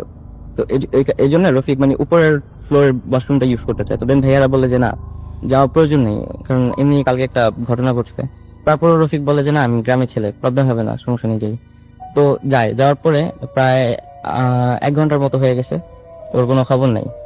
তো দেন ভাইয়ারা 2-3 জন মিলে উপরে যায়, যা দেখে যেটা যে রফিক একটা সাইডে দাঁড়ায় আছে, বাহিরের দিকে তাকায় কি যেন দেখতেছে। তো দেন ডাক দেয় যে রফিক, এরকম ডাক দেওয়ার পরে হঠাৎ করে সে জাস্ট কি তার পুরো ঘাটা ভাইয়াদের দিকে টার্ন করলো, টার্ন করে খুব জোরে জোরে হাসতেছে। সেই গত রাতে তার ভয়েসটা মেয়েদের মতো এবং গত রাত্রে ওই মেয়েটার মতো হাসতেছে জোরে জোরে। তো এটা দেখার পরে ওনারা খুব ভয় পায় নিচে চলে আসে। দেন ওনার নিচে যা ছিল বাকি কলিগ সবাই উপরে যায়, যায় ওই রফিককে নিচে নিয়ে আসে। তো আনার পরে ওই ইন্দোনেশিয়ান ছেলেটা অনেক সুরা পরে ফুটু দেয়, দিলেও কিছুক্ষণ শান্ত থাকে। দেন আবার সে একই অবস্থা, আগের মতো হাসতেছে, চোখ টোক লাল। তো এরকম ভাবে ফজর পর্যন্ত চলার পরে সকালে যখন বস আসে, তো বস জিনিসটা দেখেন, ওখানকার লোকাল যে মাওলানা, ওনাদের দ্বারা হেল্প না ট্রাই করেন, বাট তেমন একটা সলিউশন বের করতে পারে না। একটা পর্যায়ে বস আর ওর রেসপন্সিবিলিটি নিতে চাচ্ছিল না, তো যার কারণে ওকে বাংলাদেশে ইমিডিয়েটলি পাঠিয়ে দেওয়া হয়। তো সবার মধ্যে একটা কিউরিয়াস ছিল যে এতগুলো মানুষ থাকতে কেন রফিকের দিকে এইভাবে ওই জিনিসটা তাকায় ছিল বা এরকম কিছু। তো এরপরে যেটা হয় যে একদিন ওনাদের মধ্যে থেকে একজন বাংলাদেশের রফিকের আম্মুকে কল দেয় জানার জন্য যে কেমন আছে। তো খোঁজ নেওয়ার জন্য যখন ফোন দিয়ে জানতে পারে যে হ্যাঁ ভালো আছে। আর রফিকের আম্মুকে জিজ্ঞেস করে যে কেমন আছে রফিক এখন। তো ওর আম্মু খুব নর্মালি অ্যান্সারটা দেয় যে খুব নর্মাল, যে এমন কোনো ঘটনা ঘটেই নি। তো এটা থেকে তাদের কিউরিওসিটিটা আরো বাড়ে যে একটা প্যারানর্মাল ঘটনা, বাট তারা এইভাবে নর্মালি একটু উঠতেছে। দেন জিজ্ঞেস করে যে আপনার কাছে ওরা রফিকের আম্মুকে ওনারা পুরো ঘটনাটা শেয়ার করে যেমন হয়েছে। তো রফিকের আম্মু যেটা বলে যে তোমরা এটা এটা এখন নতুন দেখলা, বাট আমরা এটা দেখতেছি ছোটবেলা থেকে। তো দেন জিজ্ঞেস করে যে কেন এটা। তো রফিকের আম্মু পরে পুরো ঘটনাটা শেয়ার করে যে রফিকের আম্মু যখন প্রেগনেন্ট ছিল তখন, এটা তখনকার ঘটনা, রফিকের নানা এসব জিনিস জিন এসব পালতেন। তো রফিকের আম্মু ছিল রফিকের নানার বাসায়। তো একদিন রফিকের আব্বু যায় যে রফিকের দাদির শরীর অসুস্থ নিতে আসে। তো এরপর যেটা হয় বলে যে রফিকের নানা বলে আজকে রাত্রে যাওয়ার দরকার নেই, রাত হয়ে গেছে, ওনারা যেই রাস্তা দিয়ে আসবেন ওই জায়গাটা ছিল একটু খারাপ, নৌকা দিয়ে আসতে হবে। তো তারপর রফিকের আম্মু আসে। এন্ড রাস্তায় যেটা হয় যে ওনারা একটা সময় ফিল করতে পারেন যে ওই জায়গাটা স্পেসিফিক জায়গাটা তাসার পরে নৌকাটা ওনারা ফিল করেন যে নৌকাটা ভারী হয়ে গেছে আগের থেকে, কিছু একটা আছে নৌকার মধ্যে। এই জায়গাটার একটা ঘটনা আছে, যে এরকম হয়েছে ওখানে যারা মাছ ধরতে যায় তাদের মধ্যে অনেকে এমন হয়েছে যে ওখানে মাছ ধরে আসার পরে এমন কিছু দেখছে, এরপরে তারা সুইসাইড। রফিকের মায়ের সাথে কি হয় সেটা একটু বলেন। তো তারপরে যেটা হয় যে রফিকের আম্মু ড্রিম দেখতো, ওই দিন ওইখান থেকে আসার পরে, নিষেধ অমান্য করে আসার পরে উনি প্রতিদিন রাতের বেলায় স্বপ্ন দেখতেন। স্বপ্ন কি দেখতেন? হ্যাঁ রাইট, স্বপ্নে দেখতেন যে ওনাকে কিছু একটা সামথিং একটা টিগার, উনি স্পষ্ট দেখতেন না, বলতেছে যে তোমার ছেলেটাকে আমার পছন্দ হয়েছে, এই ছেলেটা তোমার ছেলেটা হলে আমাকে দিয়ে দিবা, এই টাইপের কথাবার্তা বলতো। আর রফিকের আম্মুর সাথে যেটা হতো যে রফিকের আম্মু প্রায় ফিল করতো যে ওই কিছু একটা প্রেজেন্স আছে তার আশেপাশে, কিছু একটা প্রেজেন্স ফিল করতে পারতেন। এবং বাজে পশু পচা 6-7 দিন পচে আমি যেটা বলেছিলেন আমাকে, আমার সেটা মনে আছে, সেটা হচ্ছে যে আপনার স্বপ্ন দেখতো যখন প্রেগনেন্ট অবস্থায় এবং যখন বাচ্চাটা জন্ম নিল তারপরেও তিনি স্বপ্ন দেখতেন, এবং স্বপ্ন দেখতেন ঠিক একইভাবে যে কেউ একজন তার বাচ্চাকে নিয়ে যেতে চাচ্ছে। এবং শেষে তিনি না পেরে একটা সময় তার বাবার কাছে এই ব্যাপারে সলিউশন চান। তার বাবা এগুলো সলিউশন দিতে পেরেছিলেন? হ্যাঁ, তার বাবা ইনস্ট্যান্ট কিছু সলিউশন দিয়েছিলেন। যেমন উনি ওই যে জিনটা জিন হোক বা স্পিরিট হোক যেটা রফিককে নিতে চাইতো, উনি ওইটাকে কয়েক করে রাখছিলেন। এন্ড এরপরও যখন রফিকের প্রবলেম হইতো, দেন রফিকের নানা ওখানে রফিক একটা তাবিজ দিচ্ছিল, যার কারণে তেমন ভাবে রফিকের তেমন কোনো প্রবলেম হইতো না। পরে আবার প্রবলেমটা হলো? হ্যাঁ, প্রবলেমটা পরে শুরু হয় যখন ওই রফিকের নানা বলছিল যে তাবিজটা যাতে না হারায়। তো দেন রফিক বড় হওয়ার সময় ওর নানা মারা যাওয়ার পরে কোন একভাবে ওই তাবিজটা হারায় যাবে। অনেক ধন্যবাদ আপনাকে আপনার ঘটনার জন্য। চলে যাচ্ছে আমাদের প্রথম অতিথির কাছে। আরো একবার আপনার নামটা একটু সবাইকে মনে করিয়ে দিবেন please. Hello listeners, this is Junaid Khan again. Junaid, আমি একটা জিনিস জানতে চাই, সেটা হচ্ছে জুনায়েদ আপনি যে জায়গায় থাকেন, আমি বলেছিলাম যে ওই জায়গাটা আপনি বলছিলেন যে ওই জায়গাতে অনেক ভয়ঙ্কর ঘটনা ঘটে, এবং ইউটিউবের খুব বিখ্যাত একটা ঘটনা রয়েছে যে গাড়ি একটা চলে, এবং আপনি অলরেডি সেটা এক্সপেরিয়েন্স করেছেন, রাইট? এবং আপনি বলছেন যে ওখানে বেশ কিছু প্যালেস রয়েছে। হ্যাঁ, রাইট। অ্যাবান্ডেন্ট প্যালেস, এবং অ্যাবান্ডেন্ট প্যালেস নিয়ে আমাদের যদি একটু কিছু বলতেন তুই। হ্যাঁ অবশ্যই। এবং কোন জায়গায় সেটা? ঘটনাটা হচ্ছে রাসেল ভাই, কিং ফাহাদের একটা পুরানা প্যালেস ছিল। এবং আপনি ওই এলাকাতে থাকেন? হ্যাঁ, আমি ওই এলাকার পিছনে থাকি আর কি। Right. So it's like 40 years old প্যালেসটা আর কি, মানে অ্যাবান্ডেন আর কি, ও মানে অনেক পুরনো আর কি, যে যখন বাচ্চাকাল ছিল তখনকার প্যালেস ওটা কিং ফাহাদের আর কি। তারপর থেকে প্যালেসটা অ্যাবান্ডেন করে গভর্নমেন্ট স্থগিত করে দিচ্ছে আর কি। সো আর ওখান থেকে মানে ওই এরিয়াটাই মানে এত একটা মানে কোয়াইট রেসিডেন্স হয়ে গেছে, মানুষ খুব কম যাওয়া আসা করে। আচ্ছা। সো বেসিকলি একদিন রাত্রে আমি আমার কলেজ ওয়ার্ক মানে আমি রাগবি খেলে মানে আমার কলেজ ওয়ার্ক ম্যাথ অ্যাসাইনমেন্ট সব শেষ করে আমি বাসা ফিরছিলাম আর কি। তো প্রায় 10:30 11টা বাজে। সো আস্তে আস্তে আমি গলি দিয়ে ঢুকলাম আর কি, একটা গলি দিয়ে, মানে ওই গলিতে আমার বাসার মানে ওখান থেকে নর্মাল সবাই আসা যাওয়া করে, বাট রাত হলে কেউ সবাই অ্যাভয়েড করে আর কি আসাটা। তো রাত 10টা 11টার দিকে আমি গেলাম, তো একটা পিক আপ দেখলাম, নর্মাল যেটা ছোট ধরনের পিক আপ হয়, white colour pick up. Pick আপটা খুবই মানে খুব ওল্ড ফ্যাশনের আর কি। মানে পিক আপটা দেখে বোঝা যাচ্ছে কি যে কোনো রেজিস্ট্রেশন প্লেট নাই বা ইলিগাল কিছু আর কি। মানে আমি প্রথমে ভাবছিলাম কোনো লাইক ডাকাত টাকাত বা কিছু হবে। তো আমাকে বললো সালাম আলাইকুম, ওখান থেকে গাড়ির ভিতর থেকে আওয়াজ আসছে সালাম আলাইকুম। সাধারণত সৌদি আরবে সবাই দেখা হলেই সালাম দেয় আর কি। তো আমি সালাম আলাইকুম, ওয়ালাইকুম আসসালাম। আমার আরবিকে বললাম কি না আর কেনাল মদিনা রোড, মানে এটা মানে হচ্ছে কি যে আমাকে জিজ্ঞাসা কি তুমি একটু বলতে পারো মদিনা রোডকে, অথচ মদিনা রোড ওর সামনের হাইওয়ে আছে আর কি, প্যালেসের পাশের ঘটনা আর কি। সো কিং ফাহাদের প্যালেসের গলির ঘটনা এটা, পুরান বাসাটা। এখন যারা সৌদিতে নিশ্চয়ই শুনতেছে ওরা জানে ওটা কোন জায়গা, এটা মদিনা রোডেই আছে, রোয়েসের এদিকে আর কি। আচ্ছা। সো আমি ওয়ালাইকুম আসসালাম বলে আমি ওকে ও গাড়ির কাছ থেকে আমি ওকে বললাম কি যে এখান থেকে এই তো সামনে কি মদিনা রোড, এখান থেকে বাম গেলে মেন রোডে উঠে যাবে আর কি। তো আমি হাত দিয়ে ইশারা করে দেখাচ্ছি, তো হঠাৎ করে ওই একটা কালো লোক করে আমার হাত ধরে। ওকে, তো আমি একটু ভয় পাই, আমার হচ্ছে ডাকাতি, আমি তো প্যারানর্মাল কিছু ভাবিনি, এটা অ্যান্সার আমি পাইনি এখন আর কি, হতে পারে বাট তো আমার হাত ধরে, তো আমি হাত ধরে আমি তো ভাবছি শেষ, মানে তো পরে কালো চেহারা আফ্রিকানকার ওখানকার, মানে এটা কিন্তু ভয়ে অন্য ভয় আছে, মানে হ্যাঁ, বাট ইন্টারেস্টিং বিষয় পরে হবে আর কি, মানে বুঝতে মানে আপনি প্রথমে ভেবেছেন যে হয়তো ডাকাতি যায় বিষয়টা, রাইট। তো ওখানকার ব্ল্যাক তো অনেক মানে আফ্রিকান অনেক একটু ভায়োলেন্ট টাইপ, অ্যাগ্রেসিভ। তো আমি ধরে ওনার হাতটা ব্যাং করলাম জানলাতে আর কি। তো আমি হাতটা তো দেখলো 2-3 জন গাড়ি থেকে নামলো তোপ পরে আর কি। তো আমি ভাবলাম কোনো বদুই মানে আরবের ভিলেজাররা হবে আর কি। তো দেখে ও আমার পিছনে, আমি তো আল্লাহ নাম নিয়ে দৌড়ানো বাস দৌড়াচ্ছি, ও আমাদের পিছনে দৌড়াচ্ছে, দৌড়াতে তা আমি এক পয়েন্টে বাসায় অফিস ক্রস করে আব্বুর আমি বাসায় পৌঁছালাম। বাসায় পৌঁছে আম্মুকে মামা এরকম হলো। তো মামা বলে তুমি এক কাজ করে নিচে যাও, পুলিশ আছে, পুলিশকে বলো হতে পারে ওরা ওখানে যায় একটু ইয়া করবে আর কি। নিচে কপ টপ ছিল অনেকগুলো, আমি যাই বললাম কি এরকম এরকম কাহিনী। তো আমাকে আরবিকে বলে কি সময় দেখছিস কয়টা বাজে, তোকতাল ওয়াক্ত। আমরা বলে তুই ঘড়ি দেখতেছিস কয়টা বাজে, আমি 11টা। কোন জায়গায় হয়েছে, বলে এই যে কিং ফাহাদের প্যালেসের পাশে গুলি দিয়ে নিয়ে আসতেছে। আমার বলে কি টাইম যে আমরা ওখানে যাই না, তুই তোর এত বড় সাহস কি তুই ওখান থেকে গেলি কেন রাত 10টায়? ওটা আমরা ভয়ে যাই না, তুই জানিস ওখানে কত ডেঞ্জারাস, কত হন্টেড। আমি বললাম আমি তো মানে বললাম আমি পরে আমি মানে ইয়াং ছিলাম একটু রেড হটেড, আমি দূর আমি সব বিশ্বাস করি না। তো ফ্রেন্ডদেরকে ফোন দিলাম, বললাম কি হয়তো হকি স্টিক নিয়ে সব 10-12 জন মিলে আসলো সব। আমি বললাম চল, সব অ্যারাব ফ্রেন্ড কিন্তু আমার, অ্যারাব মানে ককটেল আর কি। তো গেলাম, আমরা যাই ওখানে দাঁড়ায় আসে, দেখি কেউ কিছু নাই, কোনো ট্রেস নাই। তো ওখানে আমার আব্বুর অফিস পাশে, তো মেইন রোডে যেতে হলে অফিস ক্রস করে আপনাকে যেতে হবে আর কি, একটু ডিস্টেন্স। তো আমরা ওই আঙ্কেলকে জিজ্ঞালাম, ওখানকার দারোয়ানকে হারেস বলে আর কি। তো আমরা বললাম কি এখানে কোন গাড়ি যেতে দেখছেন বা কোন গাড়ি যেতে দেখছেন? রাস্তাটা এমন আর কি, ওখান থেকে যেতেই হবে, একটাই ওয়ে বাইর করা। সো বললো না বাবা আমরা তো এখানে, আমি তো 2 ঘন্টা ধরে বসে আছি, কোনো কিছুই দেখলাম না, তোমারই দেখলাম দৌড়াইতে এখানে। আমি বললাম আচ্ছা ঠিক আছে। তা আমরা অনেকক্ষণ দাঁড়ালাম। তো ওখানকার লোকাল যেটা বিশ্বাস করে, আমি যেটা পরে বুঝলাম, তো হইতে পারে ওটা খারাপ কিছু ছিল, লাইক। আর ওখানে অনেক অ্যাবান্ডেন্ট আর কি, এখানে গভর্নমেন্ট সাইনবোর্ড দেওয়া আছে, যদি এখনো যদি সৌদির লোকরা যারা শুনছেন, ওখানে গভর্নমেন্টলি স্ট্রিক্টলি বিলবোর্ড দেওয়া আছে, এন্ট্রি প্রহিবিটেড, ঠিক আছে। এই ঘরটা ভাঙলোও না, শ্বাস ভাঙতে পারলো না, অনেক মানে আর্টিকেল লেখা হয়েছে এটা নিয়ে, ঘর নিয়ে, কিং ফাহাদের ঘর নিয়ে, মদিনা রোডে যেটা সিচুয়েটেড আছে। আপনারা যদি গুগল করতে পারেন তাহলে ভালো হয়। আর এটাই হচ্ছে ঘটনা একটা। আর আপনি বলছিলেন ওই যে ওই রোডটার কথা, হ্যাঁ, এটা তো আমি জানতাম না এই জিনিসটাকে, সন্ধ্যার পরে ওখানে আর যাওয়া যায় না। কোথায় যেন রাস্তাটা, এটা আমি বলি এটা হচ্ছে ওয়াজিল জিন বলে, যে মদিনা থেকে 35 কিলোমিটার দূর নর্থে, মদিনা রোড নর্থের দিকে আর কি।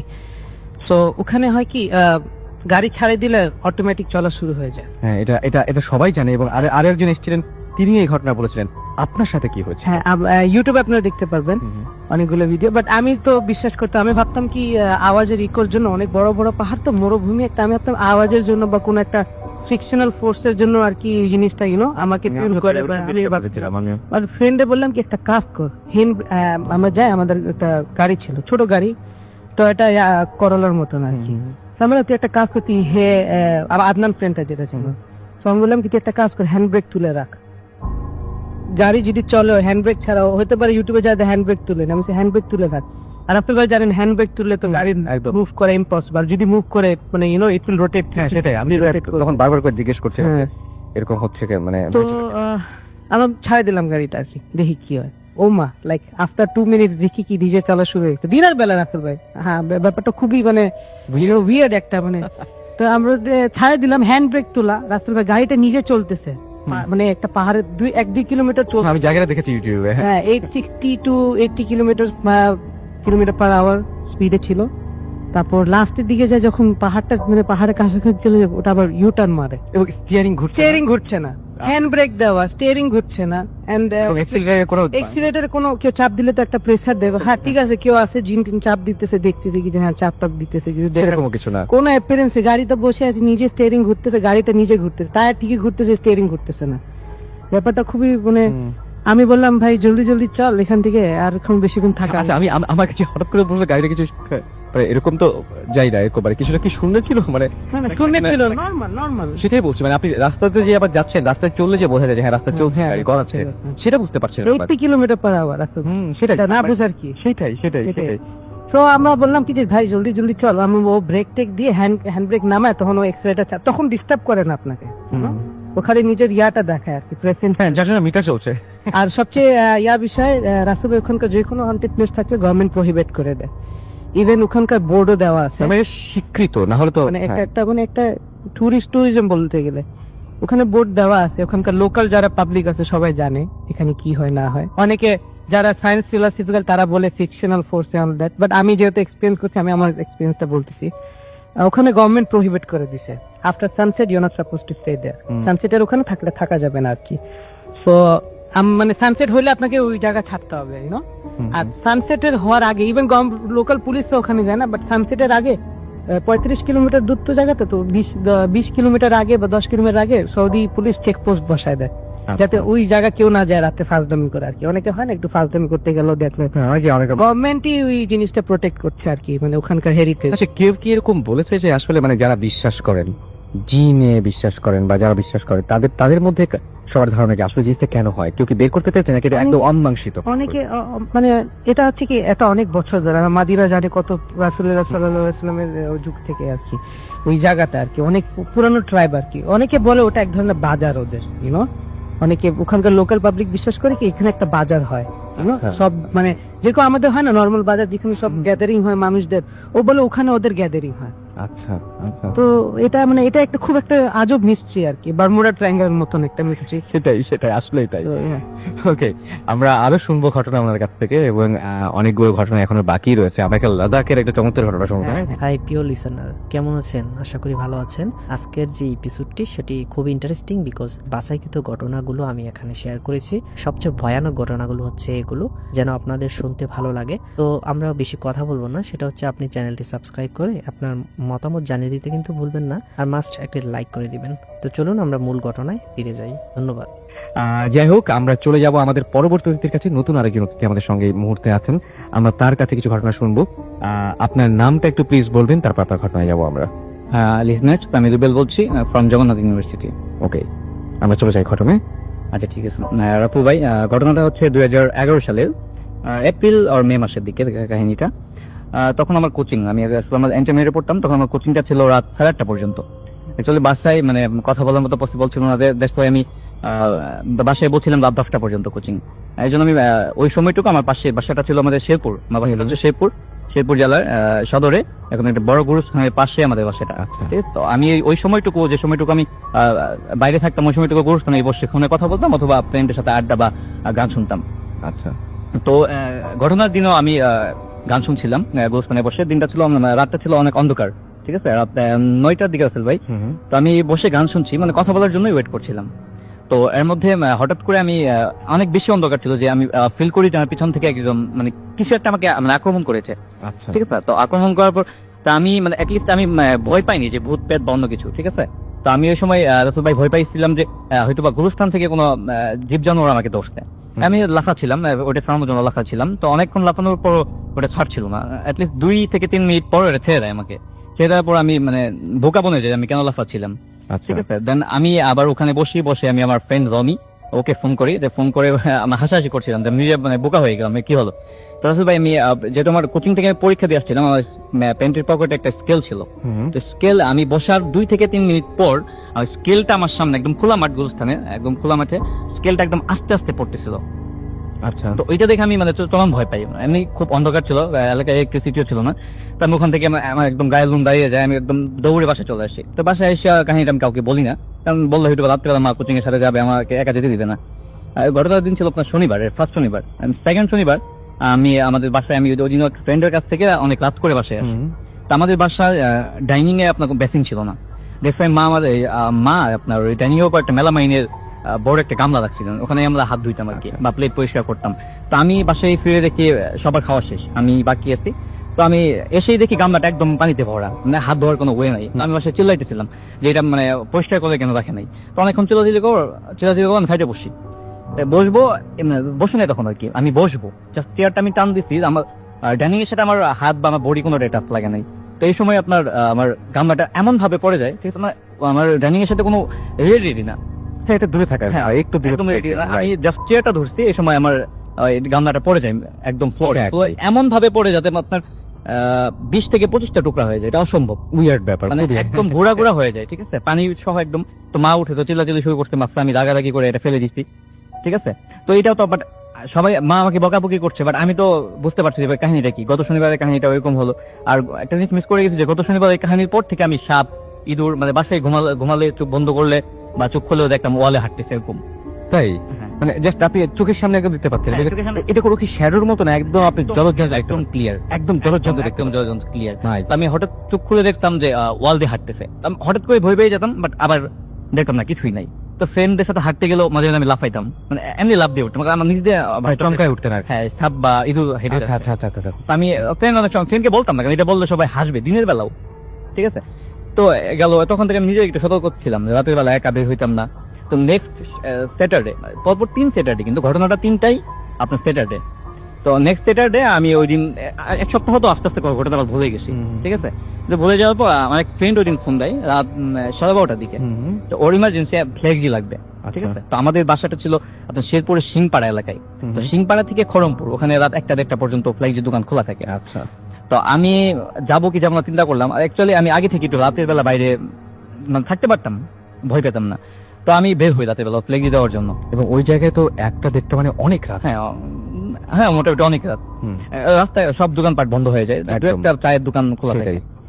তো আমি বের হই বাসা থেকে, চুরি করে বের হই বাসা থেকে, পিছন দরজা দিয়ে বের হই। তো বের হয়ে আমি যাচ্ছিলাম খড়মপুর ফ্রদ ভাইয়ের দোকানে যাই। তো ওখানে বসে আমি আড্ডা দিই কিছুক্ষণ, উনি আমার পরিচিত ছিল। তো সবসময় ফ্লেক্সি করতাম, আড্ডা দিয়ে ফ্লেক্সিও দিই, ফ্লেক্সি দিয়ে 1টা-15 বা 20 এরকম আমার টাইমটা মনে আসছে আর কি।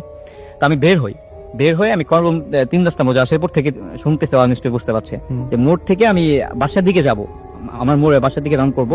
তো এই সময় দেখি একটা মেয়ে, টোটাল আপনার মেয়েটার ড্রেসটা হচ্ছে একদম সাদা জামা, ক্লাস 3-4 মেয়েরা যেরকম পরে ফ্রক, কিন্তু নিচে লাল পাড়, ইভেন পায়ে আলতা দেওয়া, আর পিছন থেকে আমি চুলগুলা দেখতাম একদম মানে কোমরের নিচ পর্যন্ত। আচ্ছা, তো আমি হেঁটে হেঁটে যাচ্ছি, আমার কোনো কিছু কনসেন্ট্রেশন নাই যে রাত 1টার সময় একটা মেয়ে মানুষ অসম্ভব, আর আমার এদিকে কোনো খেয়াল নাই, মানে আমি জাস্ট ইমপ্রেসড যে আমি মেয়েটার পিছনে যাচ্ছিলাম। ঠিক আছে, তো মেয়েটার পিছনে যাচ্ছি, আমি মানে আমাকে অদ্ভুত ভাবে টেনে নিয়ে যাচ্ছে আর কি মেয়েটা, অন্য কোনো দিকে আমার কোনো খেয়াল নাই। আমি যাচ্ছি, তো আমাদের খড়মপুর মোড় থেকে হেঁটে হেঁটে কলেজের সামনে আপনার ডান দিকে টার্ন করলে আপনার ডিসি অফিস আমাদের শেরপুরে। ডিসি অফিসের সামনে আপনার পুকুর, আমি ও পর্যন্ত হেঁটে যাচ্ছি। তখন আমার 10 থেকে 15 হাত আপনার ডিস্টেন্স মেয়েটার সাথে, আমি কোনোভাবে ধরতে পারছি না, বাট আমার খুব ইচ্ছা হচ্ছে মেয়েটার সাথে কথা বলবো। তো আমি যখন পুকুরটার সামনে আসি, তখন মানে আমার ফ্রেন্ড ফিরে, যেটা আমি মানে কোথায় আসছি, মানে অনেক রাত, তো আমি তো বাসা থেকে বেরিয়েছি রাত 12:30টার দিকে। তো আমি তখন দাঁড়াই আমি ফোন বের করি, দেখি আমার ফোনে অনেকগুলো ফোন আসছে, আমাকে যে ফোন দিচ্ছিল অনেকগুলো ফোন দিছে। তো আমি ঘড়ি দেখি রাত 3টা বাজে। আচ্ছা তখন আমি শক, মানে আমি তখন ভয়টা পাই, আমার একদম মানে অন্ধকার এবং ওইদিকে রুট লাইট গুলো অফ থাকে, নষ্ট থাকে, অনেক অফ থাকে। তো আমি ওই সময় প্রচন্ড ভয় পাই এবং দাঁড়াই যাই ওখানে। আমি দাঁড়ানোর সাথে মেয়েটাও দাঁড়াইছে। আমি ঘড়ি যখন 3টা দেখতে গেলাম, আমি কলমপুর থেকে দ্বিতীয় অফিসে আসতে আপনার 15 মিনিটের বেশি লাগার কথা না, হেঁটে আসতে 12 থেকে 15 মিনিট লাগে। তো আমি রাত 3টা বাজে কিভাবে সময়, আমি তো এত বেশি হাঁটি নাই, রাইট। ঠিক আছে। তো আমি রাসেল ভাই তখন দেখি মেয়েটা আমার দিকে আসতেছে, ঠিক আছে। আমি জাস্ট তাকাই আছি, ইভেন আমি লড়তেও পারছি না, দৌড়াতেও পারছি না, আমি একদম ঠান্ডা, একদম জমে গেছে। তো এই সময় আসছে, তো এসে মেয়েটা আমাকে টাচ করে, আমাকে টাচ করার সাথে সাথে আমি জ্ঞান হারাই, ঠিক আছে। টাচ করার সাথে সাথে জ্ঞান হারাই। তো জ্ঞান আমার যখন ফিরে, সবচেয়ে ইম্পর্টেন্ট এটা হচ্ছে যে আমি যখন জ্ঞান ফিরে তখন গুরুস্থানে। আর এর কি বলে এটা খুব অদ্ভুত ব্যাপার। অদ্ভুত ব্যাপার। আমি আর ছোট থেকে মানে আমি ওই জায়গাটাই, যে জায়গাটা বেশি খেলাধুলা করি, ইভেন কথা বলি, ফার্স্ট ঘটনা যেখানে হয়েছে, ইভেন সবসময় আমি ওই জায়গাটা দিয়ে থাকি। ইভেন আমি রাত 12টা, 1টা, 2টা, 3টা সবসময় ওখানে যাইতাম, যেখানে সন্ধ্যা পরে অনেকে যাইতে ভয় পাবে একা। তো আমি জ্ঞান ফিরে আমাদের এলাকায় একটা মিয়াদ ভাই, মানে আমাদের সিংপাড়া মিয়াদ ভাই, সবাই চিনবে মানে এলাকার।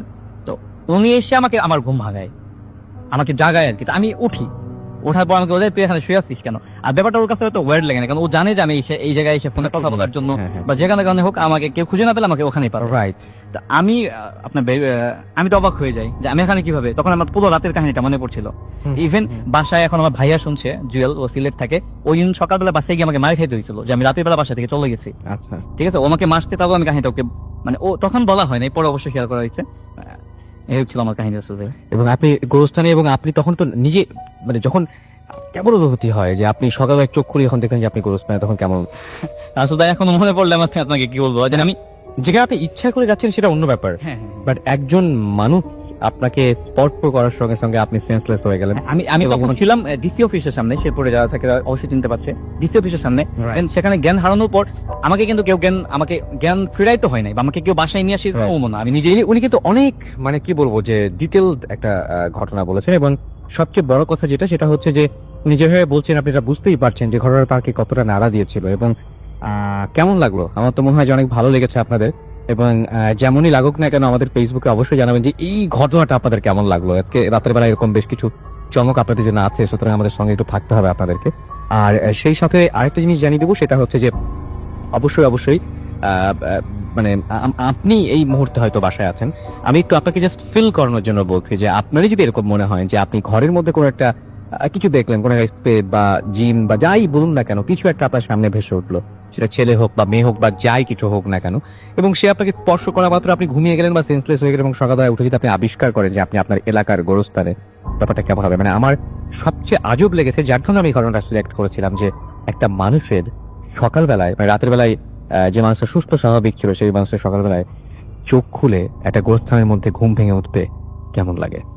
যাই হোক, এই ছিল ঘটনা। এবং আমি একটা খবর আপনাকে আরো একবার জানিয়ে দিচ্ছি, সেটা হচ্ছে যে সামনে আসছে আমাদের second night of horror, that is ভূত এফএম আউটডোর শো উইথ বন্ধু গ্যারাজ। এই আউটডোর শোতে যদি আপনি জয়েন করতে চান, তাহলে আপনাকে এখনই সাইন আপ করতে হবে www.bondhugarage.club, এবং 500 শব্দের মধ্যে আপনি এইখানে জয়েন করার পরেই আপনার ঘটনা লিখে পাঠান, রক্তহীন করা একটা কাহিনী লিখে পাঠান, এবং যাদের ঘটনা ভালো হবে তারা সবাই থাকবেন আমাদের সাথে।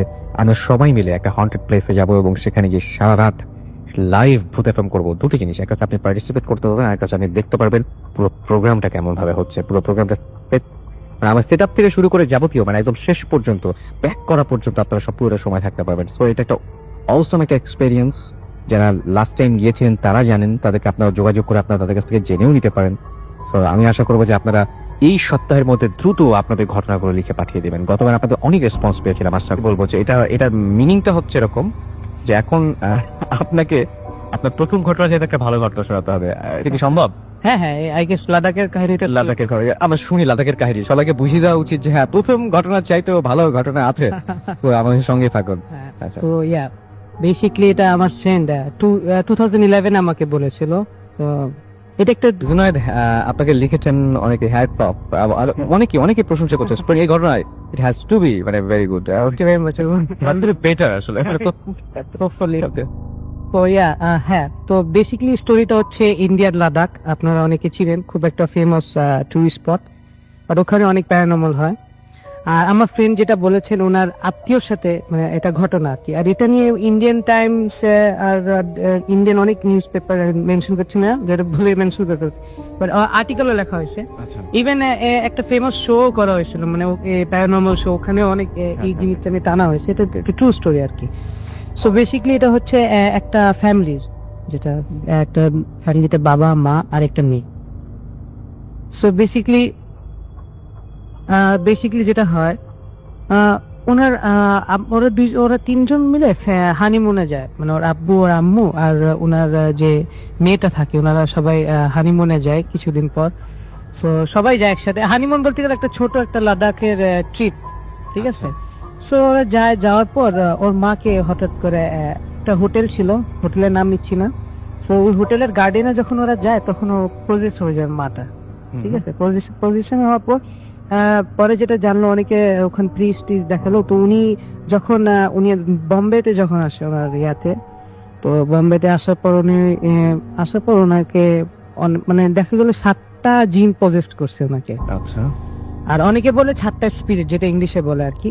তো করার পর ওর মাকে 12 বছর প্রায় রাসেল ভাই হিন্দু পান্ডিত থেকে শুরু করে মুসলিমের মোল্লার থেকে শুরু করে সবার কাছে গেছেন আর কি। সবার কাছে গেল আর কি। সব রিলিজনের গেল, কোন সুফি লোকদেরকে দেখো দরবার দেখালো, কিচ্ছু হলো না।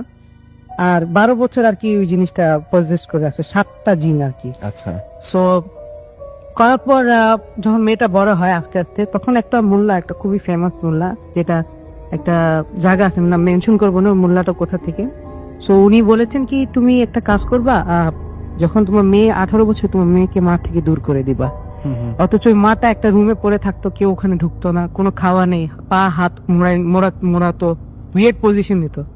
আমরা জানি আমাদের বডিতে 206টা বোন, 206 বোনস থাকে। এমন কোনো বোন নেই যে সে ভাঙে নেই, ভাঙতো, মোড়াইতো হাত, মানে মাটা পজিশন কারণে, যেটা নর্মাল ছবিতে দেখা হয়, ওভাবে করতো। তারপর করার পর তো একে বড় হলে কি মাথায় দুই, যাতে ওর মেয়েকে পজেস না করে পরে। তো অনেকক্ষণ পর 18 বছর যখন মেয়েটা হয়েছে, মেয়েটা ইউএসএ চলে যায়। ইউএসএ থেকে আবার আসে বেড়াতে, মাকে তো দেখতে দেন ওর বাবা। তারপর আর কি যেটা হয়, ওর মেয়ে যখন ইউএসএ তে যায়, তখন একটা খুব ফেমাস, একটা খুবই যারা এক্সোরসিজম প্রফেশনাল আছে তারা হিডেন থাকে, ডিপ কিন্তু ওই প্রিস্টটা। আচ্ছা, তো ওকে ডেকে নিয়ে আসলো আর কি ইউএসএ, তোর মাকে ঠিক করানোর জন্য, যাতে ওর মাকে দেখবে আর কি। সো ওরা চেষ্টা করছে লাস্ট টাইম একটা এক্সোরসিজম পারফর্ম করতে। যদি এবং এইটাই সবচেয়ে মানে আজব টাইপের এক্সেসিভ। হ্যাঁ। হ্যাঁ, সেটাই। এক্সোরসিজমের কিছু রুল হচ্ছে, যেটা যখন একটা মানুষ পজেস্ট করে আসে ওর চোখে না দেখতে। আমি সবার জন্য একটু বলি যে এক্সোরসিজম হচ্ছে আমরা যেটা বলি, আমাদের এখানেও বলা হয় যে কোনো কিছু ছাড়ানো আর কি। হ্যাঁ, আপনি এজ এ পজেসড আছেন, আপনার সেটা সেটা থেকে আপনাকে ছাড়ানো বা ঝাড়া এরকম টাইপের কিছু একটা। ওকে, ফাইন। তো ওর রুল ছিল কি, কেউ ওই জিনিসটা চোখে দেখবা না।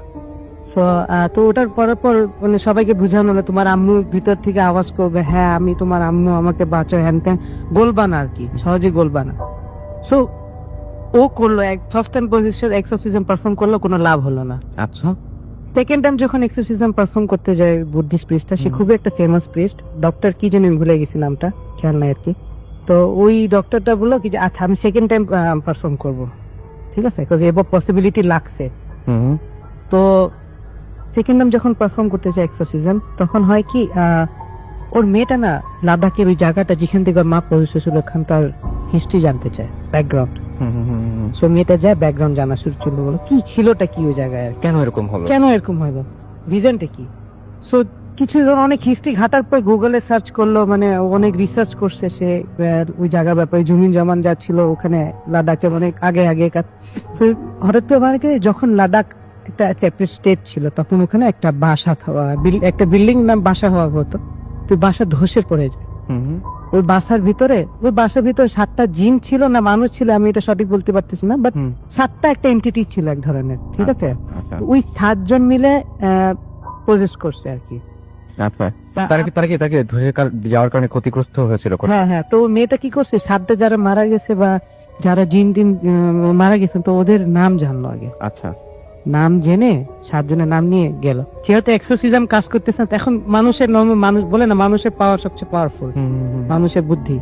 সো কি করলো, 7 জনের মানুষের নাম জানো, নাম জেনে গেল ওর ইয়ার কাছে। এক্সারসাইজ পারফর্ম করছে, নর্মাল হচ্ছে না, অনেক চেষ্টা করে হয় না, মানে রোজ ওয়াটার ছিল, অনেক কিছুই হয় না। আর বুদ্ধিস্টের এক্সারসাইজ খুব ডিফারেন্ট হয়। বুদ্ধিস্টের এক্সারসাইজ হয় ওরা এক ধরনের বাঁশি বাজায়, ঢোল বাজায় এক ধরনের, আর ওকে সার্কেল করে অনেকগুলি বুদ্ধিস্ট প্রিস্ট মিলে এক্সারসাইজ পারফর্ম করে, ইউটিউবে দেখতে পারবেন।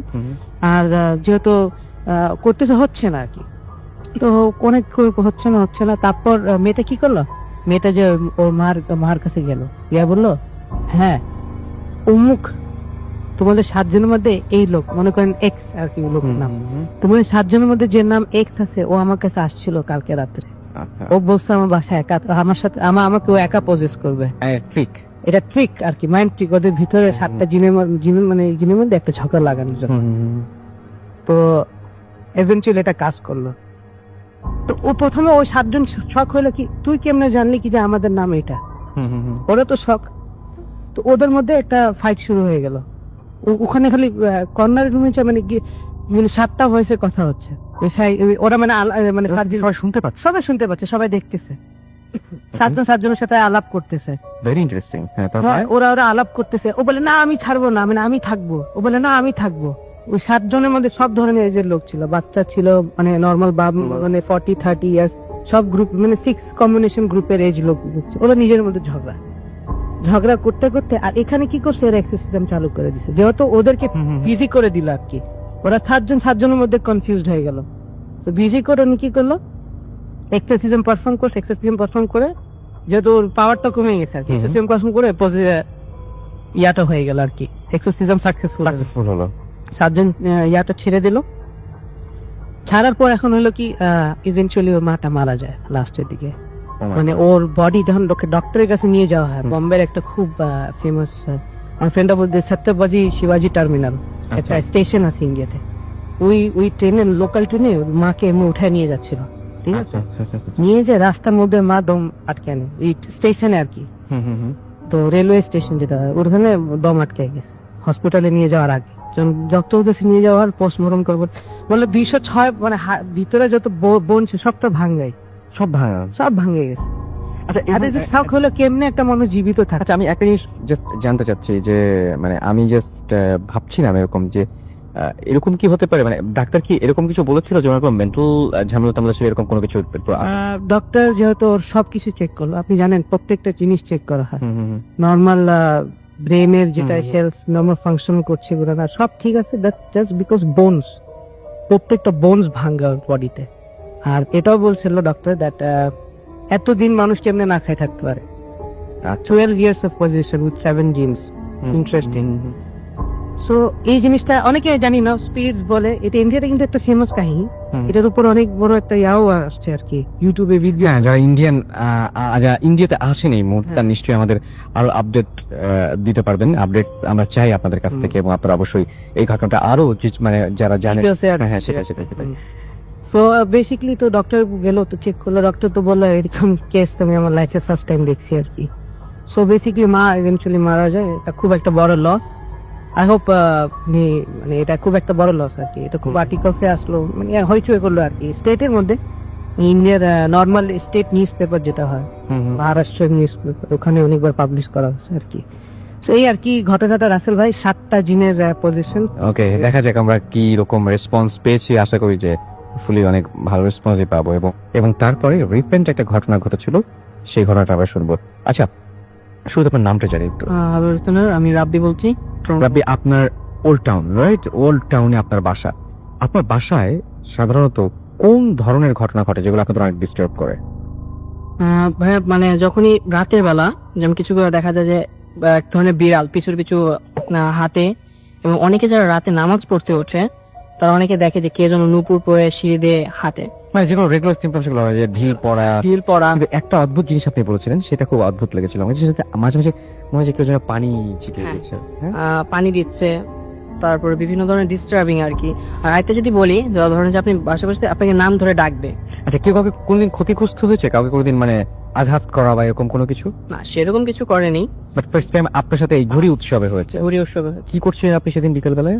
যেমন ঘুড়ি উড়াচ্ছিলাম, তো সাথে আমার মামাতো ভাই ছিল, তো ঘুড়ি ওড়ানোর সময় মানে বেশ কিছু ডিস্টেন্স মানে বজায় রেখে, তো ঘুড়ি আমি তখন দুপুর বেলা ওড়াচ্ছিলাম, 12টা 1টার দিকে হবে এরকম টাইম। তো সাধারণত তখন মানে মানুষ কম, আমি জাস্ট ঘুরে বেড়াচ্ছিলাম। তো সেই মুহূর্তে এক পশলা বাতাসের মতো এসে আমার গায়ে মানে বডিতে হিট করে ফিটকে ফেলে দিল। আচ্ছা তো আমি পিছনে কয়েক হাত পিছনে চলে গেলাম। তখন সাথে যে মা আমাদের বাড়ি ছিল, মানে ও অবাক হতভম্ব হয়ে গেল। হয় একটা মানুষ দাঁড়ানো অবস্থায় কিভাবে, ও বলতে ইচ্ছা করে বলে, আমি বললাম না প্রিপেয়ার করে ফিট করে, আমিও ঠিক বুঝতে পারলাম না হঠাৎ করে। আপনি একদম শিওর যে কেউ আপনাকে ধাক্কা দিয়েছে? হ্যাঁ, তা নাহলে আমি হঠাৎ ঘুরি ওর অবস্থা আমি কিভাবে পিছনে চলে যাবো। তারপরে তো ঘুরি উৎসব তো সেদিন গেল, আপনি আজকে চলে এসেছেন আমাদের সাথে এই ঘটনাটা শেয়ার করলেন। আরো কিছু ঘটনা আছে, সেই ঘটনাগুলো হয়তো অন্যদিন তার কাছ থেকে শুনবো আমরা। এবং বাসা নিয়ে অনেক ধরনের আজব আজব ঘটনা তার সাথে ঘটে। এবং আপনি কি বলবেন যে আপনার সাথে ক্ষতিগ্রস্ত হয়েছেন, নাকি আপনি বলবেন যে না ক্ষতিগ্রস্ত হয়ে দুষ্টুমি করেছে কেউ হালকা? ক্ষতিগ্রস্ত বলতে গিয়ে যে ঢাকাতে পড়ে গেলাম, হয়তো এর থেকে বড় ধরনের কোনো রিস্ক বা মানে ঝুঁকি হতে পারতো। তারপর তো অল্পের মধ্যে হয়তো সেরে গেলাম। আচ্ছা, হজদের মধ্যে সেরে গেলেন। আচ্ছা ঠিক আছে, ফাইন। আমার আপনার আরেকটা ঘটনা ছিল, সেই ঘটনাটা আমরা অন্য একদিন শুনবো, ওকে, যেহেতু অনেক বড় ঘটনা ছিল ওইটা, তো আমরা পরে শুনবো। Thank you so much. আমরা আরেকবার জিমাদের কাছে যাই, এবং আমি একটু আগে অফ এয়ারে তার সাথে কথা বলছিলাম, এবং তিনি বলছিলেন যে হ্যাঁ, যে ঘটনাটা আপনারা টিভিতে দেখছেন ওই লাদাখের, সেই ঘটনাটা অনেকটাই রং চং মাখিয়ে বলা হয়েছে, কিন্তু বেসিক যে ঘটনাটা সেটা আসলে এমন ছিল। আপনারা অনেকেই জানেন যে যখন ওইটা ফিকশন তৈরি করা হয় তখন অনেক রং জড়াতে হয় সেখানে, এবং মূল ঘটনা থেকে আরো ইন্টারেস্টিং করার জন্য আরো অনেক কিছু, বাট মূল যে ঘটনাটা ছিল সেটা হচ্ছে এটাই। যাই হোক, আমরা ওর সাথে কথা বলছিলাম আরেকটা বিষয় নিয়ে। তিনি বলছেন যে আপনি বলছেন যে আপনাদের ওখানে প্রচুর ব্ল্যাক ম্যাজিক করা হয়। প্রচুর বলতে গেলে কি, মানে ওখানকার অ্যারাব ট্রাইবস এর যেটা ট্রেডিশন ছিল, আগেকার লোকরা হাজ উমরা করতেন, তো ওখানকার দেখতেন না আপনার অনেকেই দেখাতো, মানে একটা বল নিয়ে বসে ইমাজিন করে, এটা কিন্তু একটা অ্যারাবের ট্রেডিশন আর কি। আপনি কি এরকম চোখের সামনে দেখেছেন? দেখেছি বলতে গেলে আমি ইন পার্সন মিট করছি অনেক Oh my God, যারা ব্ল্যাক ম্যাজিক করে। কেন করেন তারা এটা? করে মানে ওখানকার লোকের তো টাকার অভাব নেই, আপনি তো জানেন কি যে ওখানকার লোকের অনেক টাকা, কিন্তু ওখানকার লোকের এখনো ওই ট্রেডিশন গুলি এখনো বাস্তব আছে আর কি। স্পেসিফিকলি বলতে চাবো না কি সবাই খারাপ এরকম না, বাট এখনো হালকা পাতলা হয়। ওখানকার গভর্নমেন্ট, এটা সব দেশেই তো ইলিগাল, রাইট? আর সৌদিতে তো অনেক ইলিগাল, শারিয়া ল হিসাবে যেটা একটা খুব একটা আর কি করে। সো বেসিক্যালি যেটা হয়, মানে ওখানে এটা আলহামরার কাহিনী, জেদ্দা সৌদি আরবিয়াতে। যারা আলহামরাতে থাকে ওরা অবশ্যই জানবে এই ঘটনাটা। আলহামরাতে একটা জায়গা আছে, আলহামরা হসপিটাল যেটা আছে, তো পিছনে একটা ইন্দোনেশিয়ান মহিলা আর একটা সৌদি মহিলা, দুজন মিলে ব্ল্যাক ম্যাজিক করতে, মানে ওরা এক ধরনের ধান্দা শুরু করছিল আর কি। কারো কিছু করতে হবে, আমার কাছে চলে আসো, ইউনো। তো এরকম অনেক ফ্যামিলি যেত যারা গরিব, ওখানকার আবার কালচার কি, একজন অনেক পয়সাওয়ালা আর ওদের ফ্যামিলি মেম্বার গরিব আর কি, ইউনো। তো যারা গ্রামে থাকে ওদের মধ্যে ওইসব জিনিস এখনো আছে আর কি, মানে ওদের তো ভীষণ টাকা, ইউনো। সো বেসিকলি ওখানকার ট্রাইবাল যারা আছে ওরা এখনো ব্ল্যাক ম্যাজিক করে। তো এই ইন্দোনেশিয়ান মহিলা আর কি বলে একটা সৌদি মহিলা, দুইজন মিলে তারা ব্ল্যাক ম্যাজিক করতেন। এক ধরনের বিজনেস স্টার্ট করে দেন। কাউরে মনে করেন কাউকে পানি খাওয়ানো, এন তেন করানো, আবল তাবল, এইসব হইতো। তো দুইজন মহিলা করতো কি যে সারাক্ষণ ওরা একটা অ্যাপার্টমেন্ট ভাড়া নিয়েছিল, আর আপনি যখন একটা অ্যাপার্টমেন্ট ভাড়া নিতে আপনাকে ফুল ডিসক্রিপশন দিতে, আপনার ব্যাকগ্রাউন্ডের ব্যাপারে ব্যাকগ্রাউন্ড চেক দিতে হয়। সো ওরা নিজে ব্যাকগ্রাউন্ড চেক দিতে গিয়ে যে সৌদি মহিলা একা, ওনার কেউ নেই, আর ইন্দোনেশিয়ান মহিলাকে মেড বানায় রাখছিল আর কি। সো ওরা দুইজন থাকতো, সারাক্ষণ ব্ল্যাক মিউজিক করতো। নেবাররা খুব একটু শখ, কারোর সাথে কথা নাই, কিছু নাই, সবকিছু ইম্পার্সোনাল আর কি করতো। তো খালি দেখতো কি ওরা পানি আর এতগুলা পুতুল, কালো কালো পুতুল। তো ওরা দেখতেন ডাস্টবিনে যখন আপনি থ্রাশ হয় না, ওখানে সব ডাস্টবিন নিজের দরজার বাইরে, অ্যাপার্টমেন্টের বাইরে সব ডাস্টবিন রাখে দেন।